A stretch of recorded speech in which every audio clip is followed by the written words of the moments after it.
Your Honor, members of the jury, I would like to start off by thanking you for being here and for taking on the responsibility of listening to this case. I know you're going to hear some very difficult things. Some of it may be emotional, some of it may even shock you, but I ask you, keep an open mind, keep an open heart as you hear all this information. So, let me say this up front. Yes, Jodi Arias killed Travis Alexander. It's not something we're denying, it's not something we're hiding, but what really matters in this case is why it happened and how it happened. So this wasn't some cold, evil act, it was not a murder just pure out of joy or something planned before. What really happened here was just a result of fear, emotional trauma, emotional abuse, and a toxic relationship that just pushed a young girl over the edge. So Jodi and Travis had a complicated relationship, as we all know.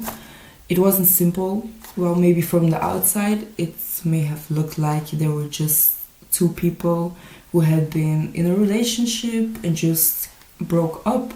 But behind closed doors, there was pain, there was manipulation, there was control, there was emotional abuse that you're going to learn more about during this trial. Jodi was not some manipulative monster, no matter how the persecution tries to paint her. She was just a young girl who had been trying for years to be what Travis wanted her to be. She changed her fate, she moved cities, she shaped her whole life around him, and in the end, she was still never get enough. So, let's be honest, this kind of emotional roller coaster, it does something to a person. Especially someone like Jodi, who didn't have the tools to deal with it.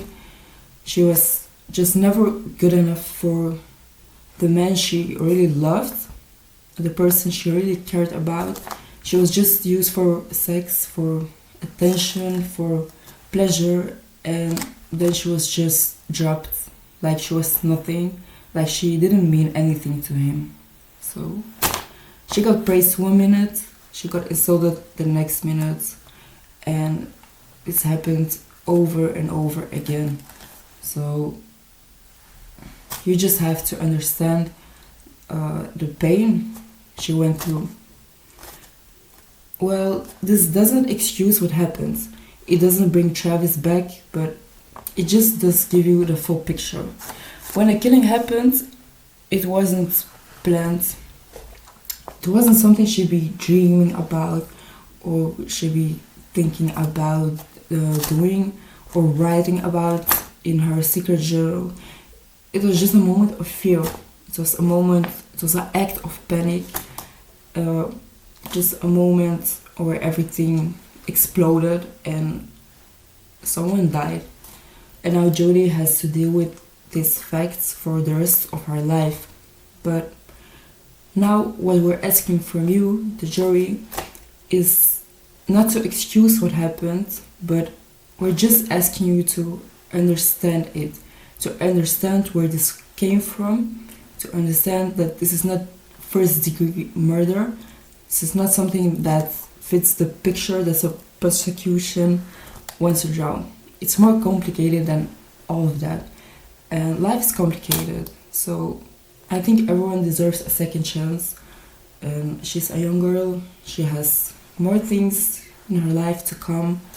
And so I think we just have to give her a second chance. So in this trial, you'll hear about more emotion and psychological damage that she went through. And you'll see that Jodi didn't just snap out of nowhere. There was a build-up, a history, and that really matters. The background really matters.